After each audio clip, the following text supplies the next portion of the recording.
The difference between a speculator and a gambler is not defined by the instrument they trade, but by the psychological framework they bring to the market. Legend has it that Jesse Livermore, the boy plunger, learned this distinction the hard way, often going broke only to rebuild his fortune. Realizing that market success is primarily a battle waged against one's own natural human impulses, he understood that while the public often conflates speculation with chance, true professional trading rests upon intelligent anticipation, disciplined execution, and profound self-awareness. Livermore's entire philosophy can be condensed into 3 critical psychological tests designed to reveal whether you are operating as a business owner or merely seeking a quick, reckless thrill. Before we dive into these 3 foundational tests established by one of history's greatest traders, we need to address the engine that drives this content. This journey through market history and psychological insight is only possible because of the engagement of the community watching right now. Please take a moment to subscribe to the channel and leave a quick comment below, even if it is just a single word or a simple acknowledgement of the value you find here. This simple action of subscribing and commenting greatly helps the algorithm recommend this video to more people who need to hear these vital lessons, showing me that this kind of practical content truly matters and is worth the extensive effort required to create it. Do not forget that this channel is a resource you should return to during those inevitable challenging times when trading becomes difficult and your confidence starts to seriously waver. We are now prepared to explore the subtle yet critical boundary that separates disciplined speculation from reckless chance-taking. The gambler's dilemma is the subtle but critical boundary separating disciplined speculation from reckless chance-taking, a line that most market participants cross without even realizing it. Livermore argued that the instruments, be they stocks, commodities, or modern derivatives, are neutral tools. The moral and financial difference lies exclusively in the operator's mental approach. If your actions are guided by objective analysis, predefined rules, and emotional detachment, you are trading professionally. If your actions are fueled by hope, impulse, fear, or the desperate need for immediate monetary gratification, you are engaging in pure gambling. This thesis introduces Jesse Livermore and his indispensable framework for rigorous self-assessment, a structure designed to strip away self-deception and reveal the truth of your operations. Livermore knew intimately that the market is a mirror, reflecting not the world's opportunities but the character flaws of the individual looking into it. He stated clearly that the only way to survive and compound capital over the long term is to rigorously adhere to a methodology that eliminates the emotional element from execution. The stakes are immense. Gamblers inevitably go broke, often spectacularly and quickly, while disciplined traders survive the inevitable volatility and compound their capital steadily over decades. Livermore's perspective was founded on the idea that speculation is based on intelligent anticipation and the observation of verifiable facts and market conditions. This requires deep study, patience, and the ability to recognize patterns of accumulation and distribution that precede large movements. Gambling, conversely, is based purely on hope, impulse, ignorance of market mechanics, and the irrational belief that luck will intervene on one's behalf. The professional speculator seeks high-probability setups, while the amateur gambler seeks action and excitement regardless of the probability. Understanding this foundation highlights why success in the financial markets is overwhelmingly a psychological battle, far more so than a technical or analytical one. The human brain is naturally wired for impatience, immediate reward, and aversion to loss, all traits antithetical to successful trading. Speculation demands that we override these deep-seated natural impulses through strict discipline and adherence to predetermined rules of engagement.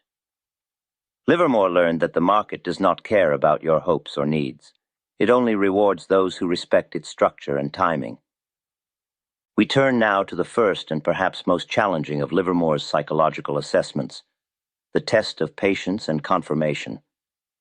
The fundamental question this test poses to every participant is simple. Are you genuinely waiting for the market to confirm your analysis before acting?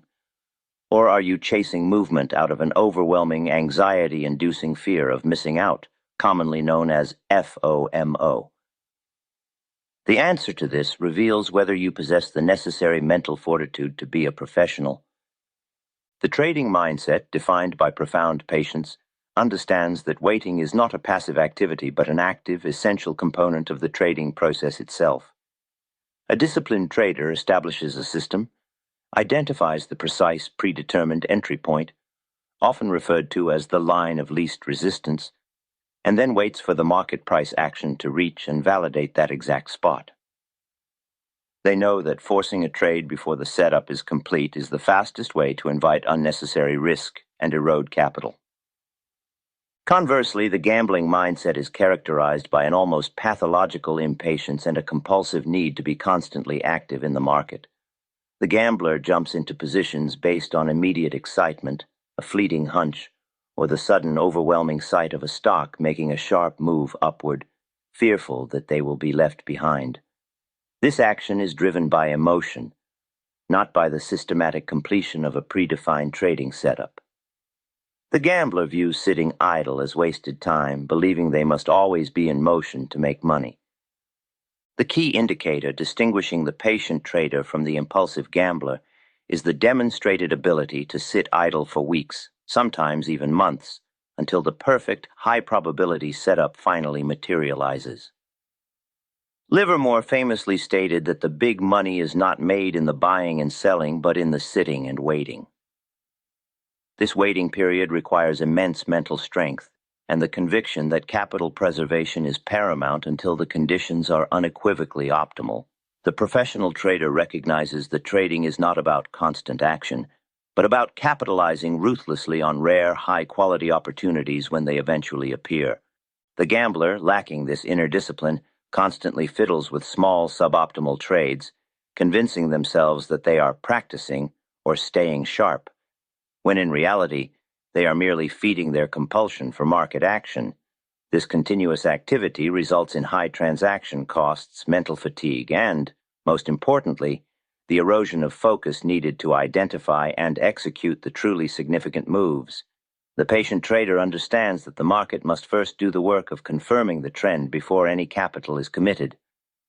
Patience is directly linked to the concept of identifying the true trend and acting only when the market is ready to move in the anticipated direction with minimal friction.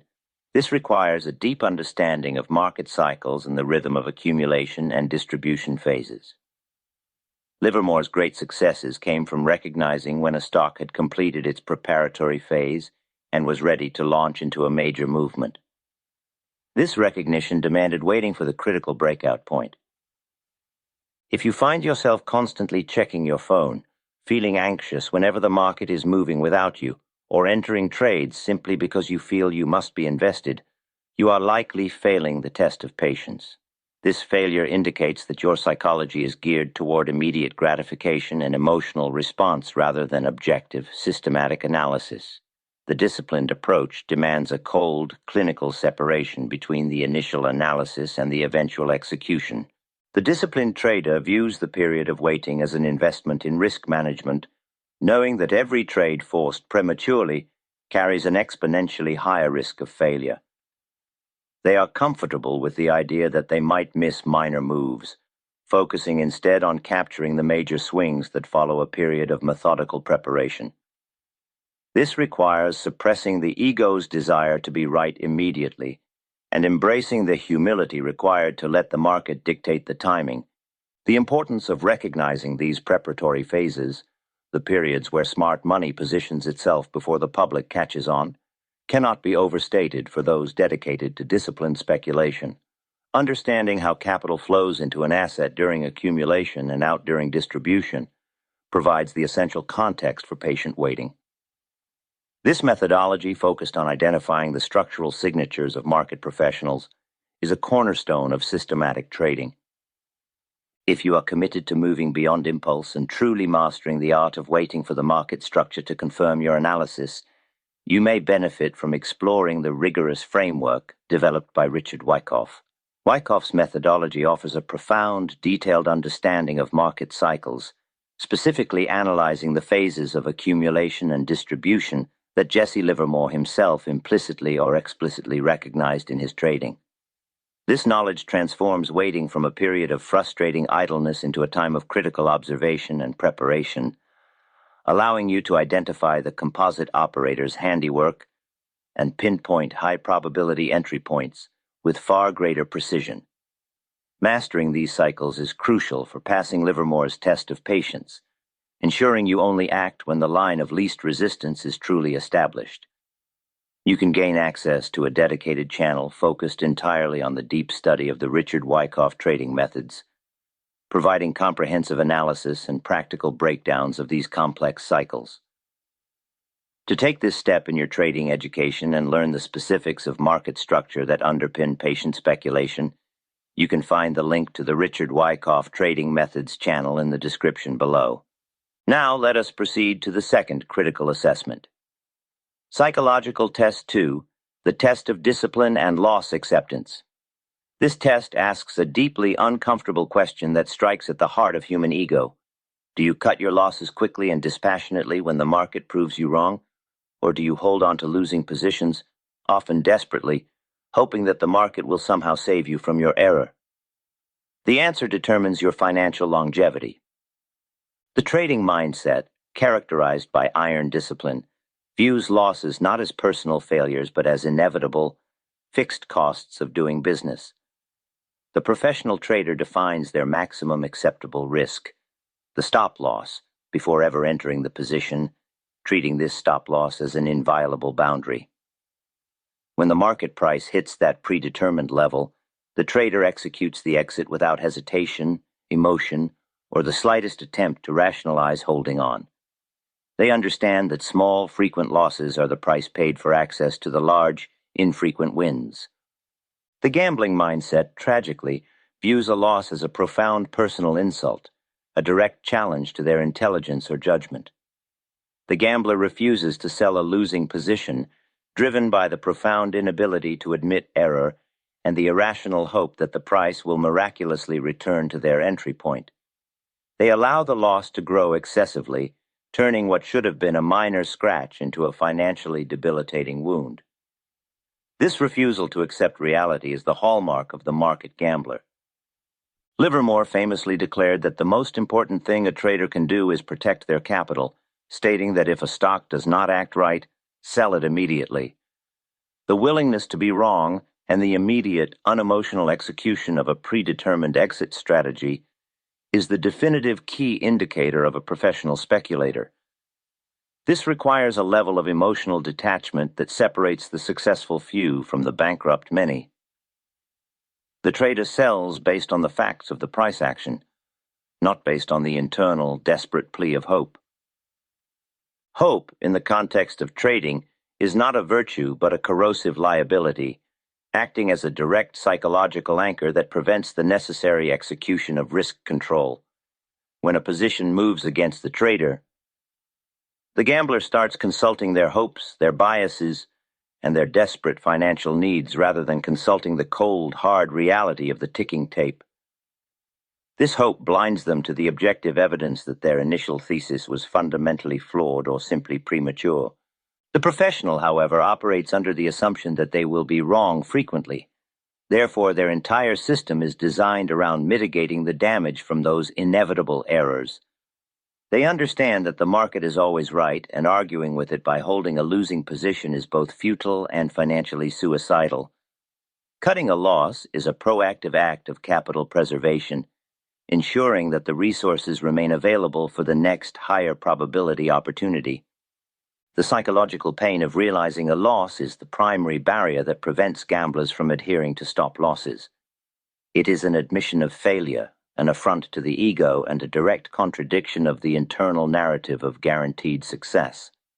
This pain is magnified when the gambler has placed too much capital on the line, making the loss feel catastrophic rather than manageable. The professional minimizes position size precisely to minimize this psychological pain, allowing for detached execution. Livermore's own career was a painful testament to this test.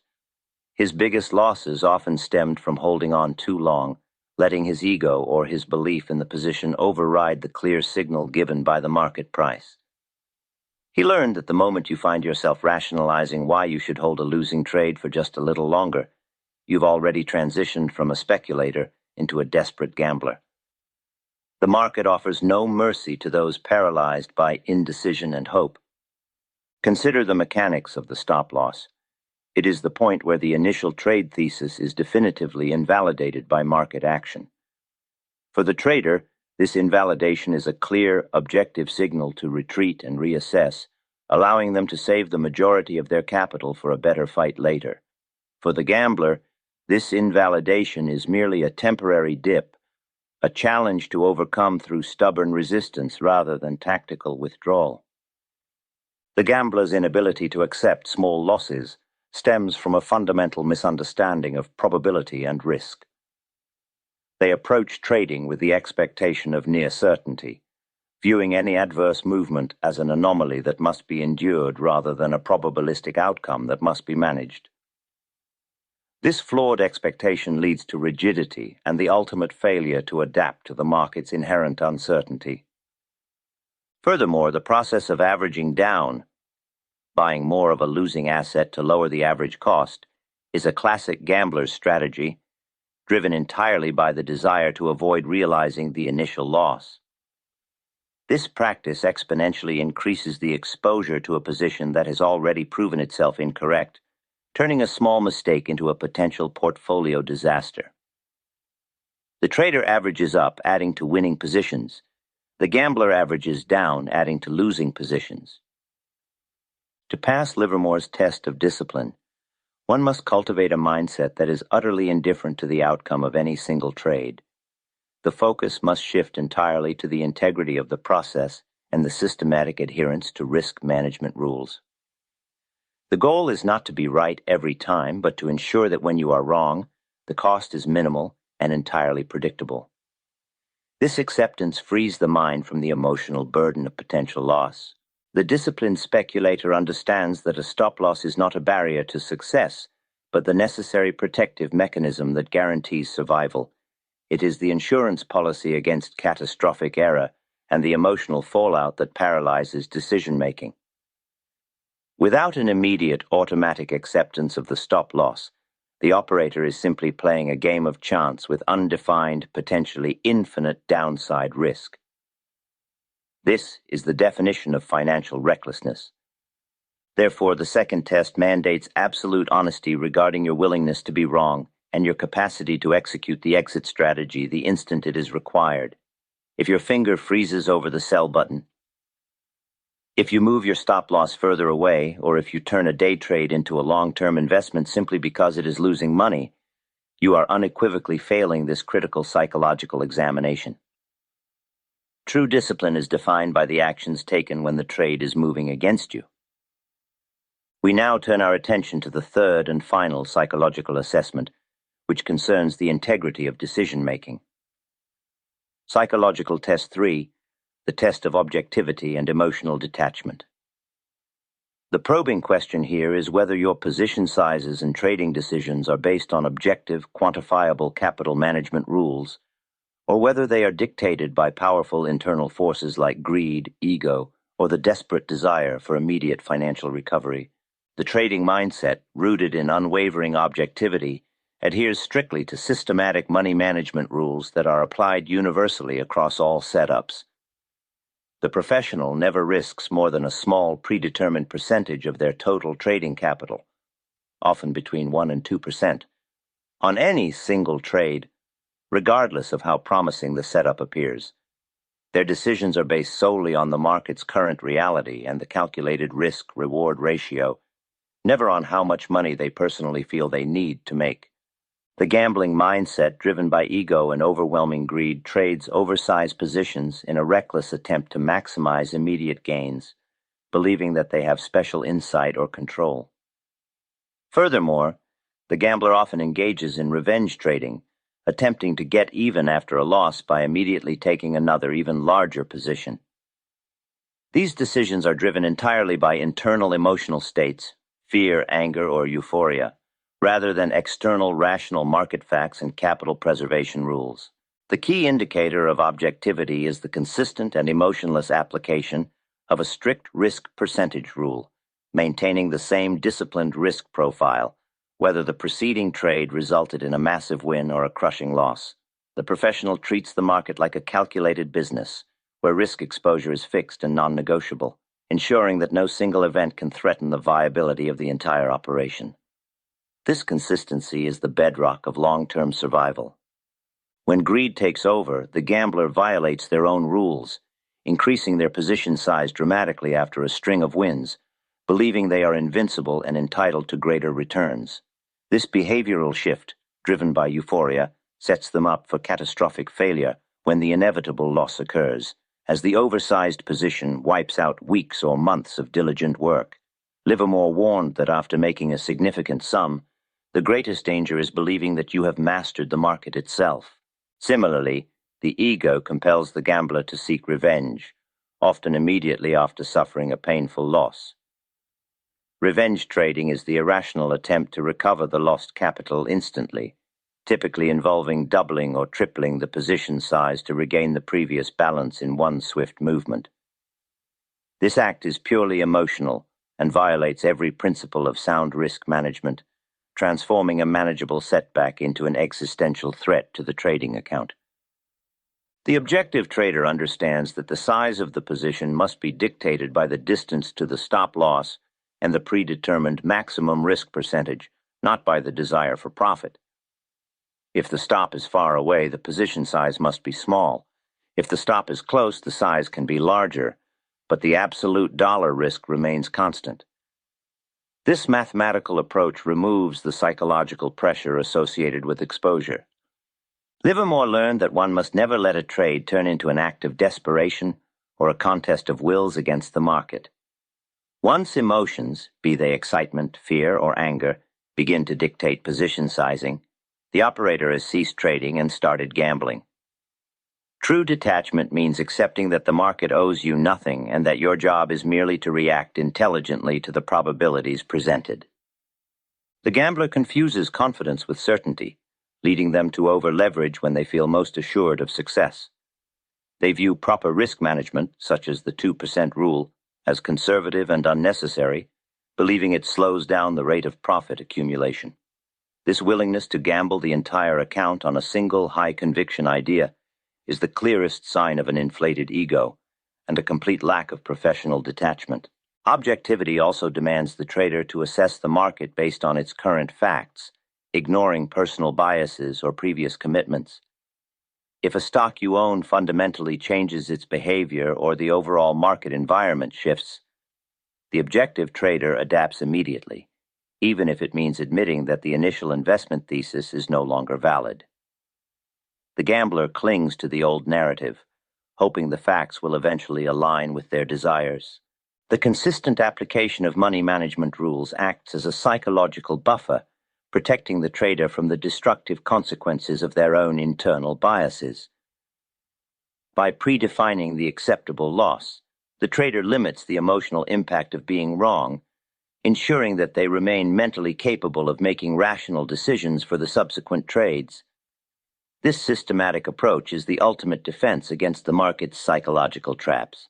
Furthermore, objectivity requires the trader to separate their personal net worth from their trading capital. The moment the trader begins viewing the trading account as their personal safety net or their source of immediate income, the pressure to make money overrides the discipline required to manage risk.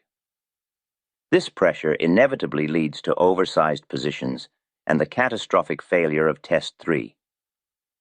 Livermore's wisdom stressed that the speculator must maintain a detached, almost scientific approach to the market, treating every trade as an experiment with a carefully controlled risk variable. The focus is on executing the process flawlessly, knowing that profitability is the eventual outcome of consistent, objective execution, not the result of a lucky guess or a desperate gamble. This discipline is the difference between fleeting success and enduring wealth.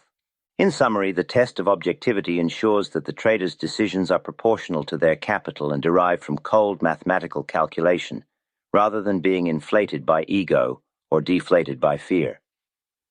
If your position size changes wildly based on whether you are feeling lucky or desperate, you have surrendered control to your emotions and are operating as a gambler. Let us now summarize the essential findings of Jesse Livermore's psychological framework for self-assessment.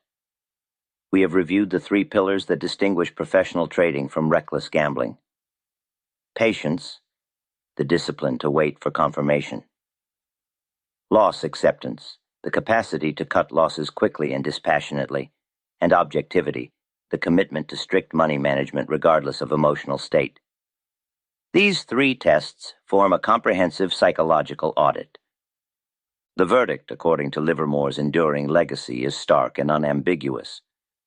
If a speculator consistently fails any of these 3 psychological tests, if they trade impulsively, hold losing positions hoping for salvation, or allow greed and ego to dictate their position sizing, they are engaging in gambling, not disciplined speculation.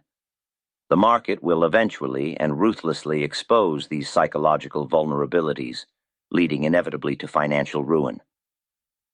These tests reveal that the market itself is not inherently rigged or unfair. Rather, it is a perfect reflection of the character of the operator. True professional trading demands continuous psychological rigor, self-awareness, and the relentless suppression of natural human tendencies that seek immediate pleasure and avoid immediate pain. Livermore's life taught him that intellectual analysis is only 10% of the game. The remaining 90% is the psychological control required to execute that analysis correctly.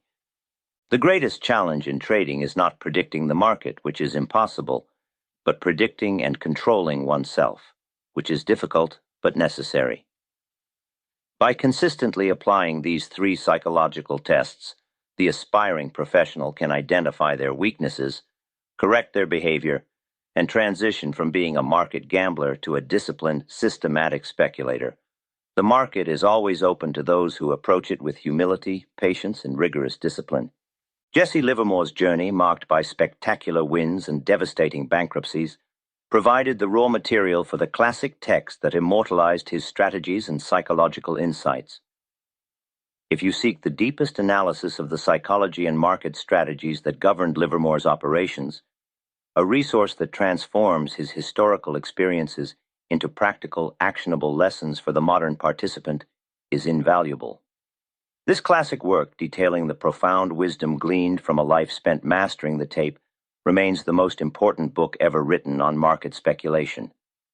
The new edition of the book, Reminiscences of a Stock Operator by Edwin Lefebvre, offers precisely this profound analysis, accompanied by unique commentaries and detailed breakdowns for every chapter, effectively turning Livermore's often painful experiences into modern, digestible lessons. This edition provides an unparalleled opportunity to study the mindset of the legendary speculator, understand his failures, and internalize the psychological tests we have discussed today, transforming his experience into your own practical trading knowledge. You can find the link to this definitive edition of Reminiscences of a Stock Operator in the description below the video. This is the essential reading required for anyone serious about mastering the psychological game of the market. Remember that the market is always there, offering opportunities to those who are prepared and disciplined. The true goal is not rapid wealth, but long-term survival, which is achieved only through psychological mastery and the unwavering commitment to these 3 foundational tests. Dedicate yourself to the process, and the results will eventually follow.